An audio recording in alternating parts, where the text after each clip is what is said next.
কথায় আছে না, কাজ না থাকলে খই ভাজ। আমাদের গাড়ি না আসায় আমি আর আমার মা মিলে ডাক্তারের অ্যাডগুলো দেখছিলাম, তারপর দেখতে দেখতে গাড়িও চলে আসলো, মা আমাকে তুলে দিয়ে বাড়ি ফিরে গেছে।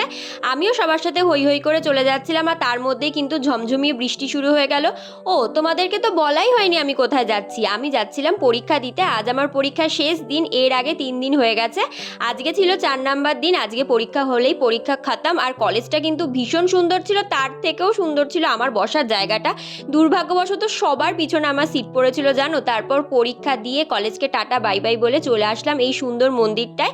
এই মন্দিরটা প্রত্যেক দিন যাওয়া আসার পথে আমাদের রাস্তায় পড়তো, আর ভাবতাম যে একবার নামতে পারলে ভালো হতো। তাই শেষ দিনে মাকে দর্শন করে চলে এলাম একটা বান্ধবীর বাড়িতে।